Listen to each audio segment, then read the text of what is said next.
is India's #1 news network, and you're watching News 9. English news as it should be.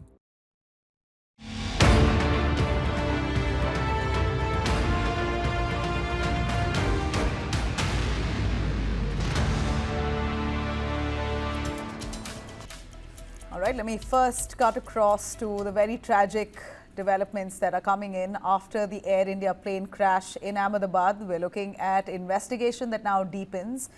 Most importantly, the DNA matches. Finally, families have managed to get mortal remains of their loved ones, not all of them, just a few. 4 days since the crash, and the heartbreak is only getting heavier. India's worst air disaster in decades has left behind more than wreckage. It's left hundreds of families clinging to hope, crowding DNA testing counters at Ahmedabad Civil Hospital, desperate to know if the body they're getting is really their own. 270 people are dead. That includes 241 that were on board that flight and 29 on ground at the BJMC college. So far, just 99 people have been identified through their DNAs, and only 64 families have managed to get their loved ones' mortal remains. The rest are too charred to be recognized. Among the identified, former Gujarat Chief Minister Vijay Rupani, he's one of them. Today we saw his funeral taking place. His body was handed over this morning. A full state funeral followed in Rajkot just a few hours ago. Very heartbreaking to see Vijay Rupani's family. In fact, Vijay Rupani was one of the 242 people on board that tragic incident in Air India Flight AI171 that crashed moments after it took off. Vijay Rupani was one of them on board. The London-bound Boeing 787 crashed on that BJMC college. It was a hostel that had medical students studying there. They were in fact having their lunch break at that point. So many of them were huddled at that very canteen. So the casualties are 241 plus nearly 26 at that college. And here are the scenes of funeral. More than 250 DNA samples have now been collected, all in all. But officials say many bodies were burnt beyond recognition. The wait could really stretch now for a few weeks. For many, closure may never even come. Incredibly, there was one survivor, Sham Kumars, who was assigned 11A seat, and he walked out unscathed. This man here, we can't speak enough about him. The way we see that bodies are charred inside that plane that crashed. Here's a man who was inside that very flight, not even in the rear, right in the front, but managed to escape with hardly any scars. For the others, the sons, daughters, students, parents, colleagues, only one question remains. Could this have been avoided? Why was this aircraft allowed to fly? Why was there no system flag off? In fact, if there was any fault, could that have been detected earlier on? As families now bury what's left of their loved ones, trust in the skies, people wanting to take flights have taken a big hit. In fact, at this point, there are several questions being raised about how safe is it to fly now across the globe. I'm not speaking of India alone. The India's aviation watchdog have a lot of answers to do, and most importantly, the flight makers. I'm going to take you through two of our panelists joining us, Captain Sanjay Karve, aviation expert and former accountable manager, aviation, Government of Maharashtra. Also Captain Akshay Chopra, former pilot, Indian Air Force and aviation expert. Thank you very much. Also joining me here is Captain Sham Kumars, who's also an aviation expert. Before I get to what measures the Indian government or the ministry has taken to ensure the Boeings are safe to fly, I'd like to ask one word to Captain Sanjay Karve. There's a lot of blame now being pointed at the pilots of that unfaithful flight. Would you want to say or clarify the air around this? There's so much talk around the pilots having pulled the flap handle instead of the gear handle. It could be a human error, more or less looks like that. You know, there are the best of the best experts across the globe who are seated on digital platforms and giving their own theories. Unfortunately, both the pilots are no more. You really can't tell unless the black box is actually decoded. Investigation will give us a little on that. much later, maybe 3 months to 4 months till that black box report actually comes out. Until then, pointing fingers at those pilots. Your take on that? I really don't believe that the pilots would be at fault. They are highly trained professionals who have been flying this aircraft for years together, undergoing regular checks every 6 months, being assessed by different personnel. And it is incorrect and inhuman to make any statement against the pilots unless and until we have documentary evidence in form of CVR or the DFDR readout. Both the pilots were experienced pilots flying the same type of aircraft, that is the 787-800 series, for years together. And between them, they had 10,000 hours plus. Now, talking of flaps and undercarriage, both these levers in a 787 are placed too far apart. The flap lever is in the center console between the two pilots, and the landing gear lever is on the instrument panel where both the pilots can monitor. If in one word you're asking me one sentence, do you think it was a pilot error? My answer is no. I'd ask the same question to Captain Akshay. Yeah. So actually, Sir was absolutely right in this, and it's the easiest thing now to blame the pilot because you have the 787 involved. This is the biggest crash which has happened so far. Let me give you a very small and brief about Captain Sabharwal. He was not just a very, very experienced pilot with over 8,200 hours of flying, but also a trainer on type. He was among the first pilots to fly the 787. And believe me, if you actually see how the aircraft really went down in a beautiful level flight, I'm telling you, the captain must have tried everything in his experience to pull that flight as far as possible. And all these social media keyboard experts, we call them keyboard warriors. So all these people have their own weird opinions without having any knowledge of either aviation or how the the aircraft is flying and whatever observations. Even the best of the minds right now are not able to give you the right answer. We all are able to assess certain things looking at the visuals, hearing the the ram air turbine coming in, the audible, and all those things are there. But everyone ultimately will tell you that these are all speculations based on observations. Rest, the black box will give you a clear picture. Yeah, so we're waiting for that black box. A quick one. I will come to you, Captain Sham, on that. Yeah, thank you, Jai Hind. Aviation is a risky operation, and being associated with the Flight Safety Department of Indian Armed Forces, and having analyzed many of the accidents to its detail and remedial measures, I would say that this is a situation which happens once in a while. Dreamliner 787 has a very good flight safety record. We go by statistics, we go by certain system analysis, and we go by certain actions which has happened in past when we learn lessons from them. Based on that, if you look at this aircraft, everything was fine. And the aircraft has taken off in a proper manner, in a rotation of nose, wings level, symmetry, no yaw, nothing. And then the pilot gives a mayday call. It has crossed the parameter, undercarriage is down, and video is very clear. There is no yaw, no jerk, so there is no single engine failure.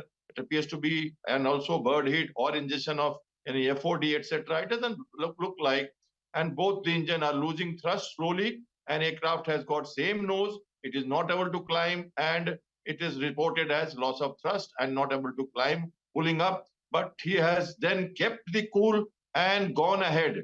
God forbid if we had a safe landing space ahead of the perimeter, the aircraft was going very nicely to carry out a landing, and it was in a landing configuration almost, as we see. So this is just this much, 27 seconds go, and that is what has happened. Now, why there is a loss of thrust? So we don't, as your question goes, we don't say that, we cannot say that it was a pilot error, because at this moment of time, abandoning takeoff is one issue where there is a requirement in case there is no sufficient thrust. If the pilot realized that he is not able to get the sufficient speed on ground, the wind speed was about 10 kilometers per hour, what is temperature 41, 42 degrees centigrade, hot and humid weather. Both the engines were fit, and this aircraft is capable to even carry out single engine takeoff, although the configuration would be different. This state was fully loaded. What explains this, Gatwick. Then what explains this? Yes, it was going to Gatwick, and obviously Pakistan airspace closed, so it has to take a diversion, and therefore extra fuel, diversionary requirements. A lot of things happens. Flight safety air operations have a lot of flight safety integrated into it, and all this is every time done as per SOP. The aircraft is ground checked properly, everything is done, the crew carries out the servicing 3-line system, the work, the junior level, the supervisor, the flight engineer, and the pilot takes over. And there are many cross-safety redundancies in the equipment itself. And as I said, it's a very capable aircraft with single-engine takeoff capabilities. All right, so the aircraft is capable, the pilots are capable. One really wonders what really explains this mishap. But before I go further, I'd like our viewers to take a quick note at the Indian government now taking cognizance of the allegations against Boeing. After multiple issues that have cropped up in the 787 Dreamliner fleet across the world, it appears now the Indian government, post the Air India Dreamliner air crash, have now decided to check all our planes, all 787 Boeing Dreamliners that are assembled with the Air India fleet. After India's deadliest air crash in decades, eyes now focused on Boeing Dreamliners and whether it's really safe to fly in them. Just a day ago, a team of 10 US officers from the National Transportation Safety Board and the FAA landed in Ahmedabad. Their mission, of course, to investigate what went wrong with the Air India Flight 171, the Boeing 787-8 Dreamliner. The plane went down minutes after it took off on 12th of June, killing 241 people, including the 2 pilots, 12 crew members. Of course, 1 person survived, as we mentioned. Now, there's a breakthrough here. Investigators have recovered the cockpit voice recorder. This device captures everything from the pilot's conversations to the cockpit alarms. It will be examined thoroughly along with the flight data recorder, which stores the aircraft's altitude, its speed, its engine and performance. Now, together, these two really form what really is called the black box. The buzzword that's now going around that the black box will hold the truth. Well, yes, these are the 2 machines that comprises of one black box. That's what you see on our screens there, the most crucial evidence in the Air India crash probe. Now, back home, of course, in India, government at this point, Civil Aviation Ministry, particularly the Minister Ram Mohan Naidu, says 8 Dreamliners have already now been checked thoroughly and they are safe. The DGCA inspects now another 34 Boeing 787s that are flying in India currently. So, thorough checks and sanitization of these aircrafts are currently being carried out as I speak. Just in the past 48 hours, 2 Dreamliners were forced to turn back mid-air. Now that again raises a lot of questions about the fitness of these aircrafts. 2 of the Dreamliners, one with British Airways, a flight that was to go to Chennai, circled for hours in the air before returning to Heathrow from where it took off. That's the flight there you see, weird smoke that's coming right to the wings of it. And Air India, another flight that actually went back was Air India flight from Hong Kong to Delhi, returned again back to Hong Kong after takeoff, where the pilot suspected some kind of technical snag. So it seems like there are some issues cropping up repeatedly with the Boeing fleet, 787 Dreamliners.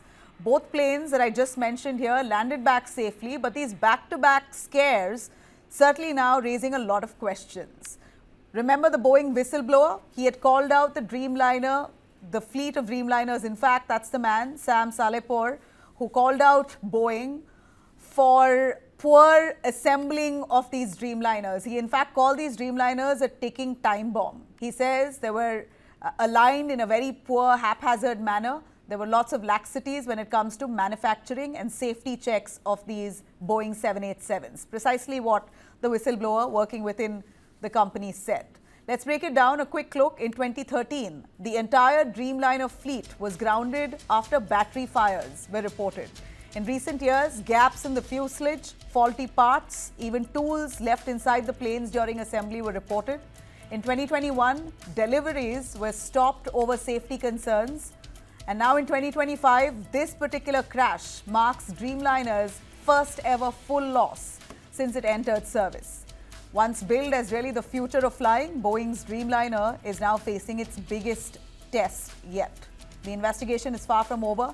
One question, of course, is echoing across the globe. Did Boeing gamble with lives, pushing this aircraft so quick? Let's listen in. When the incident happened, we also felt that there is a need to do an extended surveillance into the Boeing 787 series. So from the DGCA, we have also given an order to do the extended surveillance for the 787 planes. There are 34 in our Indian aircraft fleet today. I believe that 8 have already been inspected, and then with immediate urgency, all of them are going to be done. And furthermore, as the investigation is going to proceed and the report is going to come, whatever necessary steps are needed to be taken, we are going to ensure that without any hesitation, we are going to improve every necessary thing that is going to come our way to improve the safety. All right. Let me go back to our panelists who are with us.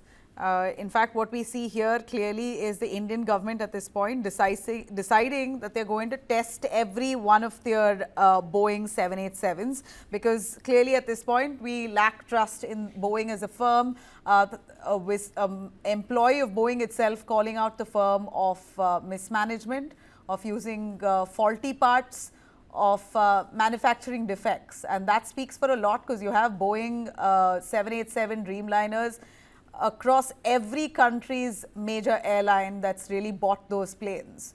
So India is no different. We have 34 of them. Is it safe to fly? Captain Sanjay Karve, would you want to chime in? This aircraft was designed right from the scratch to meet the gap between 737 and the 747. The work started in 2006-2007, and the first aircraft flew commercially in 2011. Today, there are about 1,135 787s flying all over the world. Yes, there have been issues with the Boeing manufacturing thing. People are complaining that Boeing has become more profit-oriented than safety-oriented, which once upon a time was Boeing's hallmark, safety. There was a standard phrase some decades ago that if it's not a Boeing, I'm not going. Today, it's the other way around. But as an individual, I refuse to believe that any airline manufacturer would gamble with human life.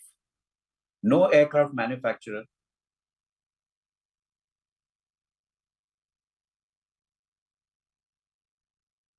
I suppose we've just lost his connection there, but Captain Akshay Chopra, would you want to jump in on that, please? We're looking at a lot of defects within the Boeing fleet. Air India right now checking all their 34 flights, Dreamliners. Thorough process is underway. Ram Mohan Naidu, the Civil Aviation Minister, has ordered for these checks. But what and how much can our aviation industry or experts within our country really understand on the defects of it? If anything, it would be Boeing experts who can really pinpoint what's wrong.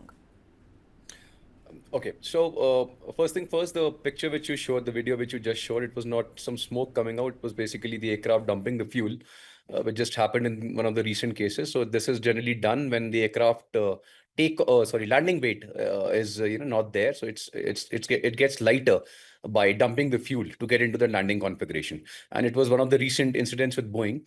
However, look, if you look at the past record of Boeing or Airbus or Bombardier or Comac or Embraer, any of these aircraft companies, they'll all have certain incident accidents, and it's a part of aviation. That's what all comes under the aviation safety gamut. Immediately blaming the finest aircraft, 1,200 plus aircrafts are flying around the world. And this is the first of its kind incident where the engines have failed. So look, whatever problems 787 has seen earlier have also been there with multiple other aircrafts. We also, of course, we didn't expect this with the 787 being such a top of the line aircraft that there was a battery fire, there were flap malfunctions and minor other issues. However, this is not something which is linked to total, engines losing thrust. the engines which the Dreamliner carries are GE next generation engines. They're so powerful that one engine is powerful enough to carry the entire aircraft in full loaded configuration across the Atlantic. They're so powerful aircraft. And it is the rarest of the rarest incident where both the engines are losing thrust and the aircraft is going down.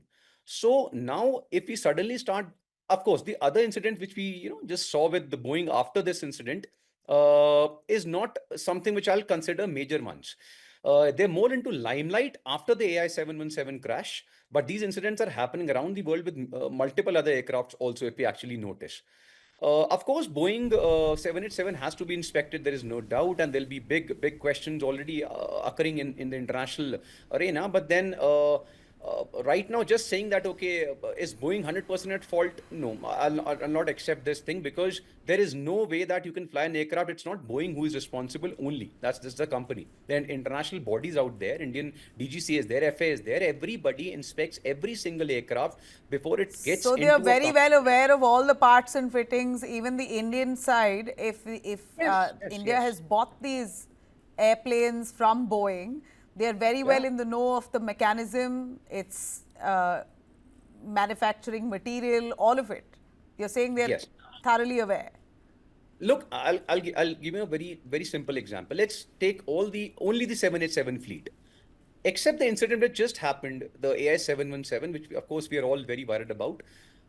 Please tell me a single incident in last so many years since the time this aircraft came in that actually tells us this is one of the most, it's a very dangerous aircraft, or it's not capable of flying. There's nothing. No, it hasn't. But even the whistleblower who called out Boeing for shoddy manufacturing said clearly that they attempted to try to fix the parts by jumping on it, doing things that were not really necessary, or more importantly, that wasn't the finest of process to actually make that airplane. They try to cost cut and cut corners in many ways where it brings down the lifespan of the aircraft. When he says it brings down the lifespan of the aircraft, and in fact one of his interviews he did say that post 10-11 years there could be faults that will start showing of the Boeing aircrafts. What does that mean?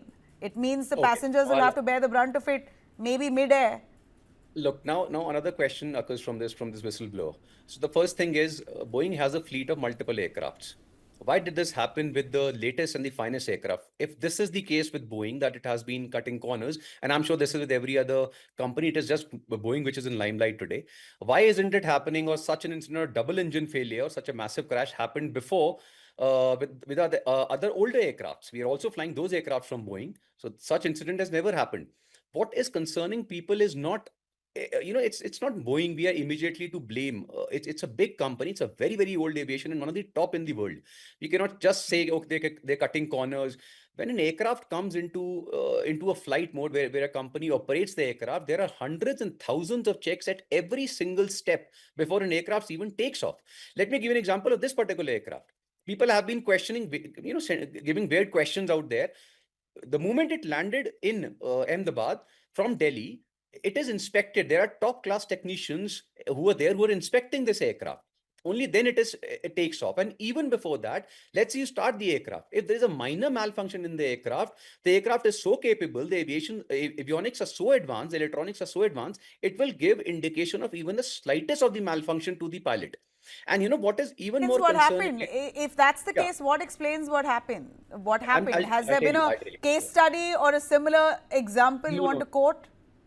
No, so that's why, look, that is what is the most concerning thing, and why every aviation expert ultimately has, they've sealed their lips. I'll tell you what the two most concerning things. Number one, this has not happened to a age-old aircraft. This is the top of the line aircraft, number one. Second, when the aircraft rolled, when the aircraft was, runs on the runway before the takeoff, there's a speed called V1.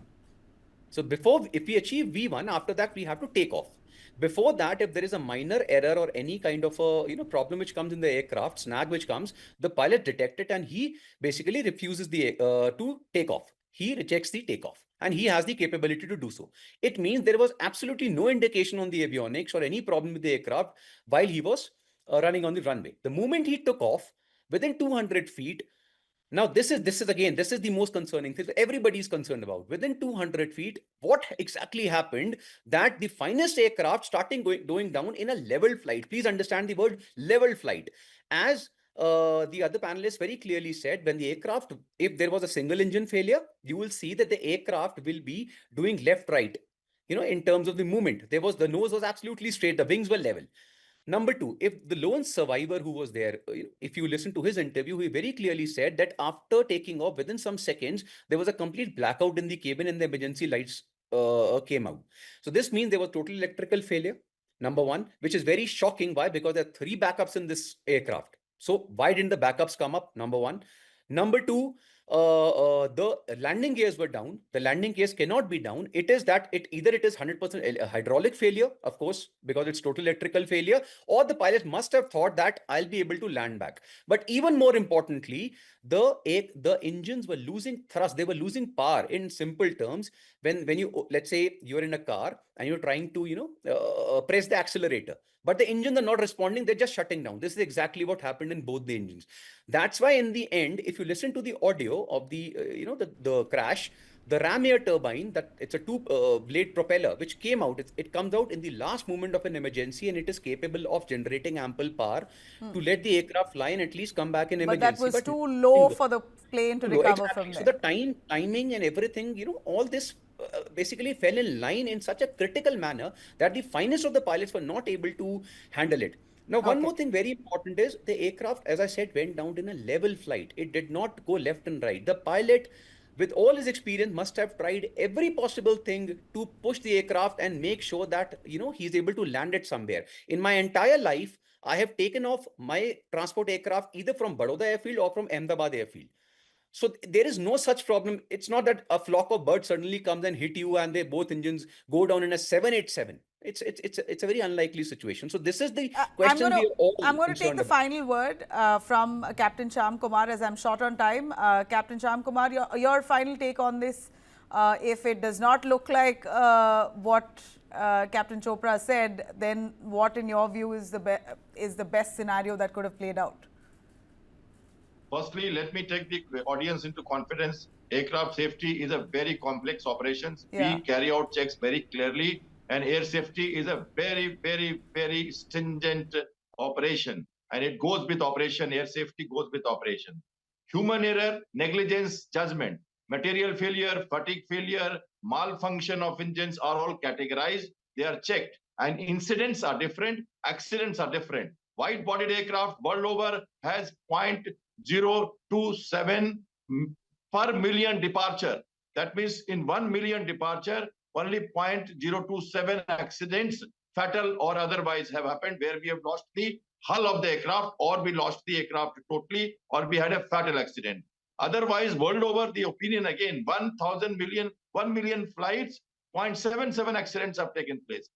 Incidents are minor. The aircraft which returned back, these are called incidents. This is an accident, which is called major accident. Number one. Number two, you see this aircraft was 26 in sequence of 1137 aircrafts, which is flying world over, and there has been no fatal accident of Dreamliner so far. Number three, 1 million flights have taken place so far for Dreamliners, and 30,000 million hours have been flown without any major accident.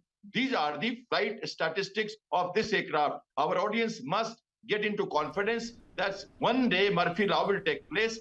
Switch cheese model of the aviation safety explains all this, that the day all the things align together, this happens. This will be checked by Aircraft Accident Board, which is their independent body under civil aviation, and DGCA is already doing, NTSB is here, FIA is here. There are many bodies who will carry out the checks. So in your view, it's not to worry. It's not to worry. This is a freak case, a freak accident. Nothing to worry. The loss of trust there is among people, which naturally will hold for a little longer, can be put aside, and you can, show some kind of trust in the aviation. You're saying there are thorough checks and levels and layers of inspections that happen. So this is a rarest of the rare case that turned into a tragedy. I will close though. I know we lost Captain Sanjay's line at that point when you were just about to complete. Captain Sanjay, I'll let you complete your point before I wrap here. Okay, what we need to We will go tell you, understand he an as instructor a pilot common and I've man also or a instructed man on the pilot. So street there or is a man lot in of people aviation, experience here we to have been support your discussing question. this issue for last 72 hours, Yeah. sitting in our AC comfort, and we have still not been able to come to a conclusion. Think of the plight of the crew. Something has happened from V1 till the time he is given a mayday call, which is not even 7 seconds. That means something has happened in 7 seconds. And now we are trying to sit on judgment on those 7 seconds, on those two guys who have flown the aircraft till the time it's hit the ground. I am using the word flown the aircraft. You please look at the aircraft. If there was no building, probably, I'm saying probably he would have landed the aircraft with some amount of damage. So let's not jump to conclusion. Let's not be in a hurry to blame anyone. It is one of those freak accidents where you have had loss of thrust. We need to find out why. We need to rectify it. And let's have confidence in the aviation system all over the world as such. Let's not blame the aviation system. It's a very safe system and it's a very safe environment to be in. Captain Sanjay Karve, Captain Akshay Chopra and Captain Sham, really appreciate your time.